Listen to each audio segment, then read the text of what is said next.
बच्चों, welcome back to my YouTube channel learning student. तो आज हम लेकर के आए हैं जो क्लास 10th के बच्चे हैं साइंस से, उनके लिए जैव प्रक्रम से जो हमारा टॉपिक है वो है उत्सर्जन। ठीक है, तो आज हम देखेंगे कि उत्सर्जन क्या होता है। उत्सर्जन यानी एक्सक्रेशन। ठीक है, तो चलिए सबसे पहले जानेंगे कि उत्सर्जन होता क्या है।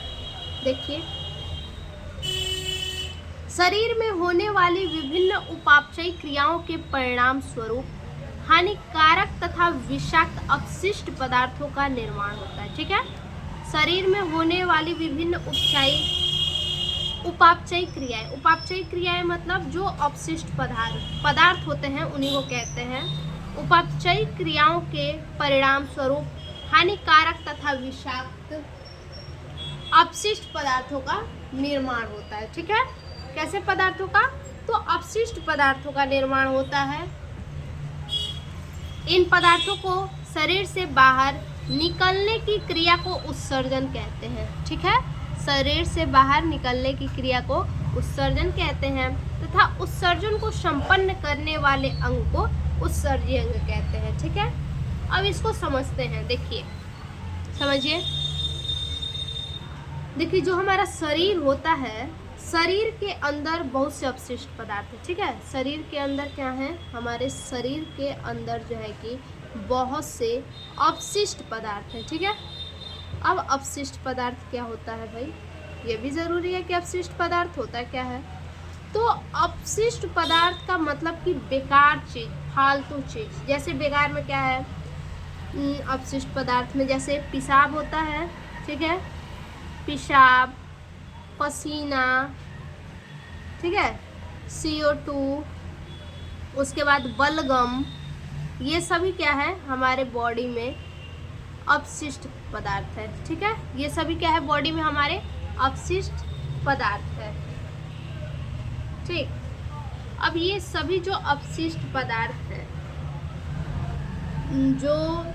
जो भी ये अपशिष्ट पदार्थ हैं, ये सभी हमारे बॉडी से बाहर जब निकलते हैं। ठीक है, ये सभी क्या होते हैं? जब हमारे शरीर से बाहर निकलते हैं, यानी जिस अंग के द्वारा ये बाहर निकलते हैं उसे हम उत्सर्जी अंग कहते हैं। ठीक है, ये सभी के सभी जिस अंग के द्वारा बाहर निकलते हैं उसे हम उत्सर्जी अंग कहते हैं।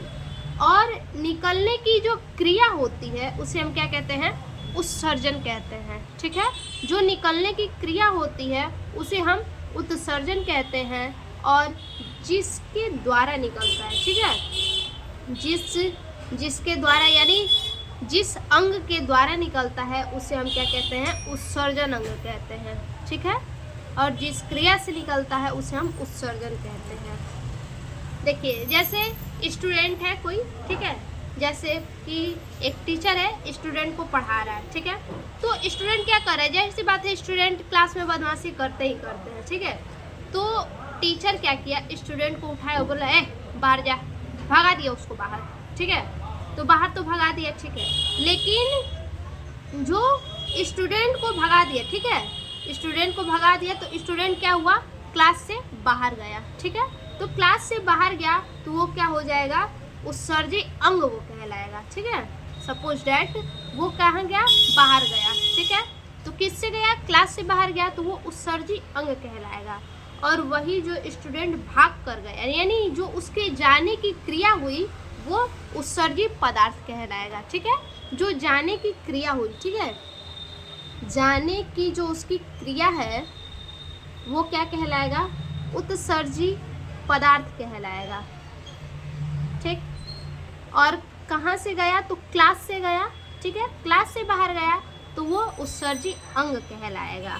ठीक है, भाग कर गया, जाने की क्रिया उसकी उत्सर्जी पदार्थ हुई, और क्लास से गया तो वो उत्सर्जी अंग कहलाएगा। ठीक है, अब देखिए आगे,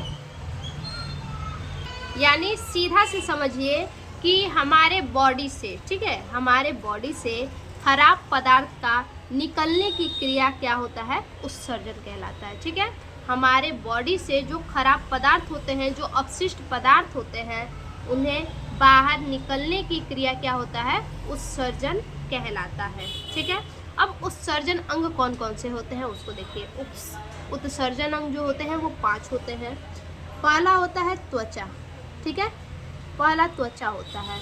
अब त्वचा से क्या होता है, त्वचा से पसीना निकलता है, ठीक है, त्वचा से क्या होता है, पसीना बाहर निकलता है। गर्मी के दिनों में देखते होंगे कि बहुत ज़्यादा जब पसीना होने लगता है तो हमारे बॉडी के ऊपर क्या आता है, पानी पानी की तरह मतलब पसीना निकलने लगता है। उसके बाद क्या है, त्वचा के द्वारा निकलता है सीबम, ठीक है, सीबम यानी बहुत ज़्यादा गर्मी में या फिर आप सोए भी रहेंगे, ठीक है, तो उस टाइम आप देखेंगे कि हमारे नाक पे, ठीक है, अपने नाक पे टच कीजिएगा, थोड़ा सा चिपचिपा टाइप का लगेगा, तो वो क्या होता है, चिपचिपा पदार्थ जो होता है हमारे नाक पे वो क्या कहलाता है, सीबम कहलाता है, ठीक है। तो सीबम क्या है, त्वचा के द्वारा निकलता है बाहर। उसके बाद क्या है, बलगम, ठीक है, बलगम, जिसको सर्दी हुआ रहता है, ठीक है, देखते होंगे आप, जिसको सर्दी हुआ रहता है वो, सॉरी बच्चा, बलगम नहीं है, बलगम नहीं, नमक होगा, ठीक है। त्वचा से क्या निकलता है, नमक। किस प्रकार से, तो आप देखेंगे गर्मी के दिनों में जब शर्ट पहनते हैं हम, तो अक्सर ब्लैक कलर के शर्ट पे आप देखेंगे कि बहुत ज़्यादा पसीना होने के कारण शर्ट पे क्या होता है, वाइट वाइट, बिल्कुल शर्ट वाइट वाइट हो जाता है। जहाँ जहाँ बहुत ज़्यादा पसीना होगा वहाँ धब्बा धब्बा करके वाइट वाइट हो जाता है, ठीक है। तो ये तीनों क्या है, त्वचा से निकलते हैं, पसीना, ठीक है, सीबम, और पसीने में क्या होता है, नमक होता है, ठीक है। अगर आप चाहें तो इसको चाट के भी देख सकते हैं कि उसमें नमक होता है। वैसे अपने पसीने को सब लोग चाटा होगा, ठीक है, पसीना फेस पे होता है तो जाहिर सी बात है फेस पे होगा तो मुंह में जाता ही है, ठीक। तो पसीना तो हर कोई, अपना अपना पसीना हर कोई चाटा होगा, ठीक है। उसके बाद दूसरे नंबर पे जो है वो है फेफड़ा, ठीक है, फेफड़ा है। अब फेफड़े के द्वारा क्या है, CO2 बाहर निकलता है, ठीक है। उसके बाद वाष्प, फेफड़े के द्वारा वाष्प, ठीक है। तो कैसे वाष्प निकलता है, तो ठंडी के दिनों में आप देखते होंगे कि जब हम क्या करते हैं, बोलते हैं कुछ भी, कड़क ठंडी में आप देखे होंगे कि जब हम कुछ भी बोलते हैं तो क्या होता है, ठंड के दिनों में मुंह से भाप निकलता है, ठीक है, मुंह से भाप निकलता है, तो वही क्या है, फेफड़ों के द्वारा हमारे मुंह से वाष्प निकलता है, ठीक है। उसके बाद जो तीसरा है वो है बलगम, ठीक है, तीसरा क्या है, बलगम है। अब देखिए बलगम जो है कि फेफड़ों में ही जमा होता है बलगम, ठीक है। जब किसी को सर्दी होता है बहुत ज़्यादा, हमेशा देखेंगे सुकुर सुकुर किया रहेगा, ठीक है, तो जिसको बलगम हुआ रहता है, जिसको सर्दी हुआ रहता है, उसी को क्या होता है, बलगम होता है। देखेंगे रोज सवेरे सवेरे एकदम खखार के थूकता रहेगा, रात भर का जमा रहेगा गले में, और सवेरे सवेरे रोज खखार के एकदम थूकता रहेगा, तो वही क्या है, बलगम है, यानी जिसको हम कहते हैं पोटा, ठीक है, तो वही क्या है, बलगम है। कोई तो गले से निकालता है, यानी कोई मुंह से निकालता है, और कोई क्या करता है, नाक से निकालता है। उसके बाद अगले नंबर पे है बड़ी आंत, ठीक है, अगले नंबर पे है बड़ी आंत। अब इसका क्या कार्य है, देखिए बड़ी आंत जो है ये अनपचा भोजन को क्या करता है, बाहर निकालता है। बड़ी आंत का काम है अनपचे भोजन को बाहर निकालना, ठीक है। बड़ी आंत का क्या काम है, अनपचे भोजन को जो है कि लैट्रिन के रास्ते से बाहर निकालता है बड़ी आंत, ठीक है। उसके बाद चौथे नंबर पे है यकृत, ठीक है, यकृत है। अब यकृत क्या करता है, तो यकृत जो है, जो अमोनिया होता है, अमोनिया को यूरिन में परिवर्तन करता है, ठीक है। अमोनिया को किस में परिवर्तन करता है, अमोनिया को यूरिन में, ठीक है, यूरिन में परिवर्तित करता है, ठीक। यकृत का यही काम है, यकृत का काम है कि अमोनिया को क्या करे, वो यूरिन में चेंज कर दे, ठीक है। उसके बाद जो यकृत क्या करता है, अमोनिया को यूरिन में चेंज करता है, तो यूरिन कहाँ आ जाता है, यकृत चेंज करके यूरिन को वृक्क को दे देता है। ठीक है, यकृत क्या करता है, अमोनिया को यूरिन में चेंज करता है और चेंज करके वृक्क यानी किडनी को दे देता है। तो किडनी क्या करता है, किडनी जो है ये यूरिन नहीं होगा बच्चा, यूरिया होगा। ठीक है, अमोनिया को यूरिया में चेंज कर देता है यकृत, और यूरिया में चेंज करके किडनी को दे देता है यानी वृक्क को दे देता है। तो वृक्क क्या होता है, वृक्क जो है कि यूरिया का क्या करता है, यूरिया को बाहर निकाल देता है। ठीक है, पेशाब की थैली द्वारा। ठीक है, पेशाब का उत्सर्जन करता है यानी पेशाब को बाहर निकालता है। यूरिया यानी पेशाब को बाहर निकालता है। ठीक है, और जो ये वृक्क है ये हमारे बॉडी में मुख्य उत्सर्जी अंग है, मुख्य उत्सर्जी अंग। ठीक है, ये हमारे बॉडी में मुख्य उत्सर्जी अंग है। ठीक, अब आगे देखते हैं। देखिए,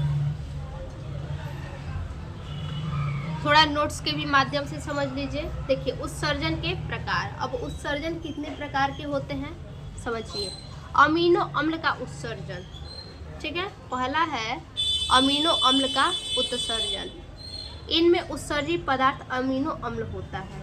ठीक है, उत्सर्जी पदार्थ क्या होता है, अमीनो अम्ल होता है। जैसे उदाहरण के लिए घोंघा, सीपी, इकानोडर्मेटा, इन सभी में क्या होता है, उत्सर्जी पदार्थ अमीनो अम्ल होता है।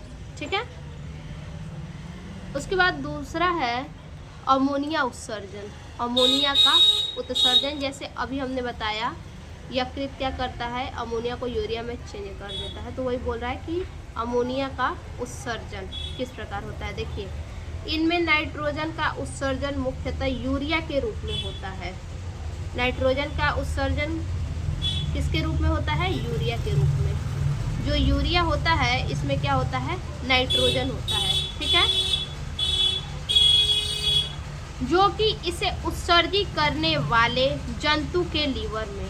ठीक है, यूरिया के रूप में जो नाइट्रोजन होता है तो उसे उत्सर्जित करने वाले जंतु के लीवर में अमोनिया और कार्बन डाइऑक्साइड अभिक्रिया के फलस्वरूप बनता है। किसके फलस्वरूप बनता है, तो जंतु के लीवर में जो है कि अमोनिया और कार्बन डाइऑक्साइड अभिक्रिया के फलस्वरूप, अमोनिया और कार्बन डाइऑक्साइड क्या करते हैं, ये अभिक्रिया करते हैं और उन्हीं अभिक्रिया के फलस्वरूप बनता है। ठीक है, जैसे उदाहरण के लिए जो है कि स्तनधारी मनुष्य और मेंढक, इनमें क्या होता है, अमोनिया का उत्सर्जन होता है। अगला है यूरिया अम्ल उत्सर्जन। ठीक है, यूरिया अम्ल का उत्सर्जन किस प्रकार से होता है। ठीक है, तो अभी हमने बताया यकृत क्या करता है, अमोनिया को यूरिया में चेंज कर देता है और यकृत जो है कि उसी यूरिया को वृक्क को ट्रांसफ़र कर देता है। ठीक है, जिसे वृक्क क्या करता है, पेशाब के रूप में बाहर निकालता है। देखिए, इसमें नाइट्रोजन का उत्सर्जन यूरिक अम्ल के रूप में होता है। ठीक है, इनमें नाइट्रोजन का उत्सर्जन कैसे होता है, यूरिक अम्ल के रूप में होता है। ठीक, यानी जो यूरिया होता है, ठीक है, जो यूरिया होता है उनमें नाइट्रोजन का उत्सर्जन होता है। ठीक है, यूरिक अम्ल लगभग ठोस अवस्था में उत्सर्जित किया जाता है। यूरिक अम्ल को क्या किया जाता है, ठोस अवस्था में उत्सर्जित किया जाता है। यूरिया अम्ल को उत्सर्जित करने वाले जंतुओं को यूरिटैलिक कहते हैं। ठीक है, यूरिया जो एसिड होता है उसको उत्सर्जित करने वाले जो जंतु होते हैं उनको क्या कहते हैं, यूरिया को उत्सर्जित करने वाले जंतुओं को जो है कि यूरिटैलिक कहते हैं। जैसे पक्षी, सरीसृप, बहुत से जो छोटे छोटे कीट होते हैं वो। ठीक है, अब इसके बाद जो है कि आगे समझते हैं। देखिए किडनी हमारा किस प्रकार से होता है, किडनी हमारा ऐसे होता है। ठीक है, इस प्रकार से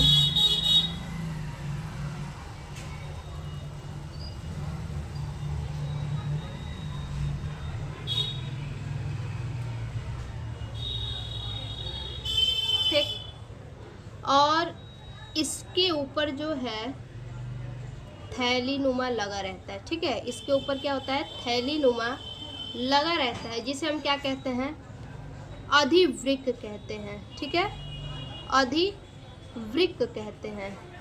यानी एक प्रकार का ये झिल्ली होता है, ठीक है। किडनी के ऊपर क्या होता है, झिल्ली एक प्रकार का लगा होता है, जिसे हम अधिवृक्क कहते हैं। और ये जो झिल्ली होती है ये पेरिनेयम, ठीक है, एक मिनट, पेरिटोनियम, ये जो झिल्ली होती है ये पेरिटोनियम नामक झिल्ली होती है, ठीक है। किडनी के बाहर ये जो झिल्ली होती है अधिवृक्क, ये पेरिटोनियम नामक झिल्ली होती है, ठीक है। उसके बाद ये क्या है, हमारा नली है, ठीक है। और इस नली को हम क्या कहते हैं, यूरेटर। इस नली को हम क्या कहते हैं, यूरेटर कहते हैं। और उसके बाद यहाँ पे हमारा क्या होता है, थैलीनुमा संरचना होती है, यानी गाल ब्लाडर जिसे हम कहते हैं, थैलीनुमा संरचना होती है। इसे हम क्या कहते हैं, मूत्राशय कहते हैं, ठीक है, मूत्राशय कहते हैं, ठीक। यानी गाल ब्लाडर है, ये क्या है, ब्लाडर है।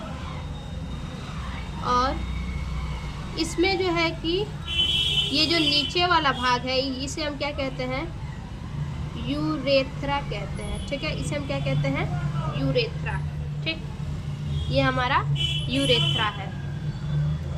उसके बाद ये वाला जो हम, ये जो दाईं तरफ का किडनी होता है, दाहिने तरफ का, ये थोड़ा सा हमारे बॉडी में थोड़ा सा ये क्या होता है, दाहिना वाला किडनी नीचे होता है। क्यों नीचे होता है, क्योंकि जो लीवर होता है, लीवर के प्रेशर से, ठीक है, लीवर क्या करता है कि दबाव देता है, ठीक है। तो लीवर के दबाव से ये थोड़ा सा नीचे हो जाता है, दाहिना किडनी क्या होता है, थोड़ा सा नीचे होता है, ठीक है। और उसके बाद ये जो हमारा है इसे कहते हैं मेडुला, ठीक है, इसे हम मेडुला कहते हैं। और ये जो है कि दोनों किडनियाँ सेम के आकार का होता है, ठीक है। दोनों किडनी किस आकार की होती हैं, सेम के आकार का, सेम के आकार का होता है दोनों किडनी, ठीक है। और हर मनुष्य में किडनी एक जोड़े में पाया जाता है, यानी पेयर में पाया जाता है। हर मनुष्य में किडनी 2 पाए जाते हैं, ठीक है। और ये बिल्कुल सेम के आकार का होता है। इसके ऊपर झिल्ली लगी होती है, पेरिटोनियम नामक झिल्ली, ठीक है, जिसे अधिवृक्क कहते हैं। और ये जो नसें जा रही हैं, ये जो नसें होती हैं गाल ब्लाडर से किडनी से अटैच, जिसके द्वारा बाथरूम गाल ब्लाडर में आता है, तो इस नस को हम कहते हैं यूरेटर, ठीक है। और इसे हम क्या कहते हैं, ब्लाडर कहते हैं। इसमें लगभग 500 ml जो है कि बाथरूम क्या होता है, कलेक्ट होता है, ठीक है। इस मूत्राशय में 500 लीटर क्या होता है, कलेक्ट होता है। और ये जो नली है, इस नली को हम क्या कहते हैं, यूरेथ्रा कहते हैं, ठीक है। जिस नली के द्वारा जो है कि पेशाब बाहर निकलता है उसे हम क्या कहते हैं, यूरेथ्रा कहते हैं, ठीक। आगे देखिए, मानव उत्सर्जन तंत्र। मानव उत्सर्जन तंत्र का मुख्य कार्य शरीर से अपशिष्ट पदार्थ जैसे यूरिया आदि को बाहर निकालना होता है। अभी हमने बताया कि ये सभी क्या है, अपशिष्ट पदार्थ है, ठीक है। उत्सर्जन तंत्र का यही काम होता है कि अपशिष्ट पदार्थ को हमारे बॉडी से क्या करे, बाहर निकाले, ठीक है। मनुष्य में मुख्य उत्सर्जी अंग वृक्क होते हैं। मनुष्य में जो प्रमुख जो उत्सर्जी अंग होते हैं, हमारे बॉडी में सबसे प्रमुख अंग क्या है, उत्सर्जी अंग, वो है वृक्क है, ठीक है। इनसे संबंधित अन्य सहायक उत्सर्जी अंग निम्नलिखित है। इनसे संबंधित जो भी सहायक उत्सर्जी अंग होते हैं वो है मूत्रवाहिनियाँ, मूत्राशय और मूत्रमार्ग, ठीक है। अब आगे देखिए, अब हम जानेंगे किडनी के बारे में, ठीक है। किसके बारे में, किडनी के बारे में देखेंगे। देखिए, सबसे पहले जान लेते हैं जो किडनी होता है हमारा, ठीक है। किडनी यानी वृक्क, इसे उर्दू में गुर्दा भी कहते हैं, ठीक है, उर्दू में क्या कहते हैं, गुर्दा कहते हैं। तो किडनी जो है हमारे बॉडी में मुख्य उत्सर्जी अंग है, ठीक है, मुख्य उत्सर्जी अंग है, ठीक। और इसका कार्य क्या है, तो किडनी जो है वो रक्त को छानता है, क्या करता है, रक्त को छानता है। और ये रक्त को तो छानता है लेकिन शुद्ध नहीं करता है, शुद्धिकरण नहीं करता है। शुद्धिकरण इसका कहाँ होता है, तो फेफड़े में होता है, ठीक है। शुद्धिकरण कहाँ होता है रक्त का, फेफड़े में होता है। किडनी का बस रक्त को छानने का कार्य है, ठीक है, शुद्धिकरण फेफड़े में होता है, ठीक। उसके बाद इसका क्या काम है, पेशाब को जो है कि पेशाब का निर्माण करना। किडनी का क्या कार्य है, पेशाब का निर्माण, ठीक है, पेशाब का निर्माण करना इसका काम है। किडनी क्या करता है, पेशाब का निर्माण करता है।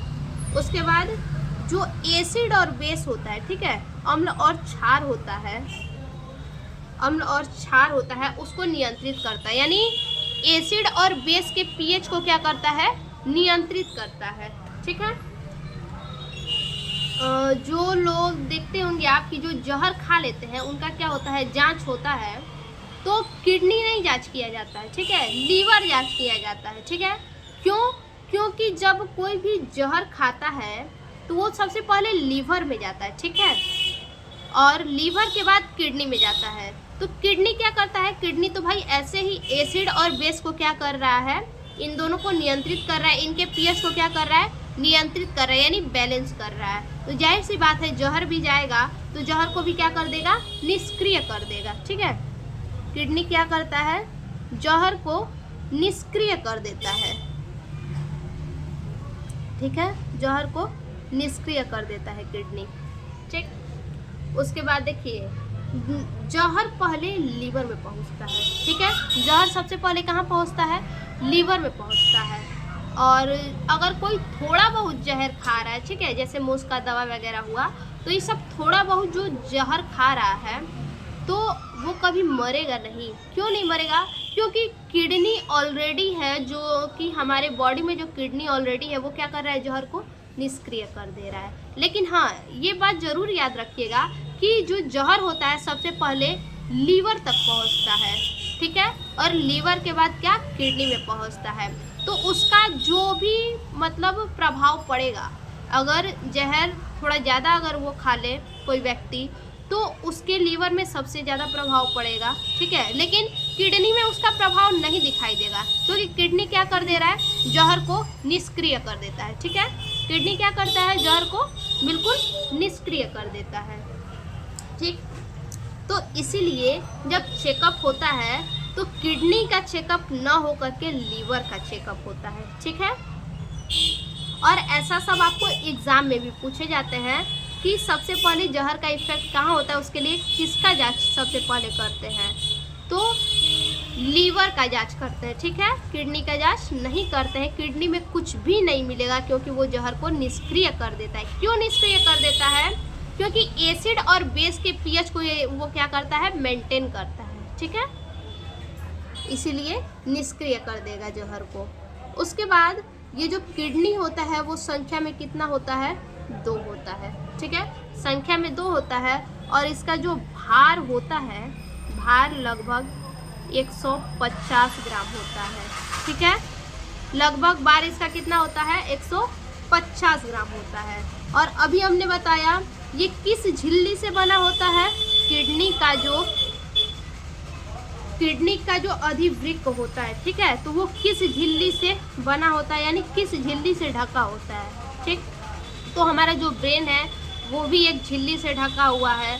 जो मेल में जो टेस्टिस होता है वो भी झिल्ली से ढका हुआ होता है। उसी तरह हमारे बॉडी के जितने भी पार्ट है वो सभी एक ना एक झिल्ली से ढके होते हैं। तो जिस झिल्ली से ढका होता है किडनी, उसका नाम है पेरिटोनियम, ठीक है, पेरिटोनियम, ठीक। पेरिटोनियम नामक झिल्ली से क्या होता है, किडनी ढका होता है, ठीक है। किडनी के बाहर जो है कि झिल्ली लगी होती है, जिसका नाम होता है पेरिटोनियम झिल्ली। अब बात है कि किडनी की इकाई क्या होती है, यूनिट क्या है भाई, ठीक। किडनी की क्या इकाई है, इकाई यानी यूनिट। किडनी की क्या यूनिट होती है, तो जो किडनी का यूनिट होता है वो नेफ्रॉन होता है, ठीक है। वो क्या होता है, नेफ्रॉन। किडनी का यूनिट क्या होता है, नेफ्रॉन होता है, ठीक है। इस साइड किडनी का यूनिट नेफ्रॉन होता है, याद रखिएगा। तो कितने नेफ्रॉन होते हैं भाई, यूनिट तो ठीक है कि किडनी का यूनिट नेफ्रॉन होता है। कितना यूनिट होता है नेफ्रॉन, तो 8 लाख यूनिट होता है नेफ्रॉन, ठीक है। कितना होता है, 8 लाख यूनिट नेफ्रॉन होता है, ठीक है। अब आगे देखिए, किडनी, मनुष्य में एक जोड़ी वृक्क पाए जाते हैं, ठीक है, जो उदर गुहा में डायफ्राम के नीचे, ठीक है। उदर गुहा में कहाँ होता है, डायफ्राम के नीचे कशेरु दंड के दोनों ओर उधर तल पर पतली पेरिटोनियम झिल्ली द्वारा लगे रहते हैं। अभी हमने झिल्ली बताया, ठीक है।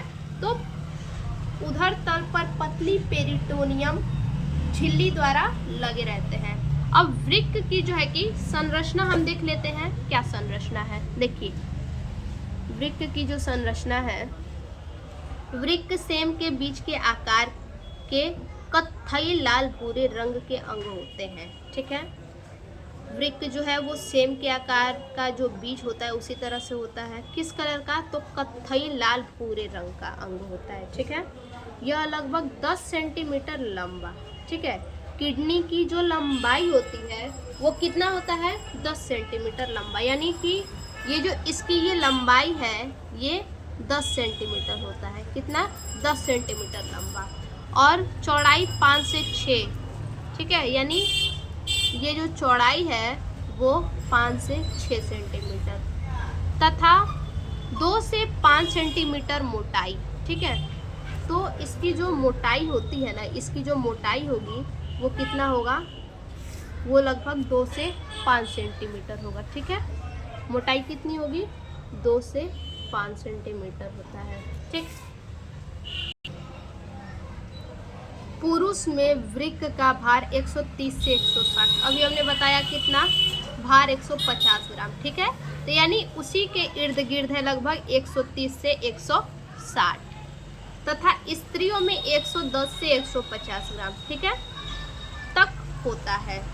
और जो लंबाई चौड़ाई और मोटाई होता है वो स्त्री और पुरुष दोनों में सेम होता है, बस कम बेसी होता है तो उसका भार, ठीक है। वृक्क के ऊपर अधिवृक्क ग्रंथि पाई जाती है। अधिवृक्क ग्रंथि यानी अभी हमने जो बताया पेरिटोनियम, ठीक है। मनुष्य में दायां वृक्क बाएं वृक्क की अपेक्षा कुछ पीछे तथा नीचे की ओर होता है, यानी इसकी अपेक्षा ये जो है ये थोड़ा सा पीछे होता है और थोड़ा सा नीचे की तरफ। क्यों, तो ये लीवर के दबाव से, ठीक है, लीवर यहीं पे जस्ट ऊपर होता है, उसी के दबाव से ये थोड़ा सा पीछे हो जाता है और थोड़ा सा नीचे होता है, ठीक है, पीछे तथा नीचे की ओर स्थित होता है। वृक्क का भीतरी किनारा धंसा हुआ या अवतल तथा बाहरी किनारा उभरा हुआ या उत्तल होता है, ठीक है। तो वृक्क का जो भीतरी किनारा होता है वो धंसा हुआ होता है, ठीक है।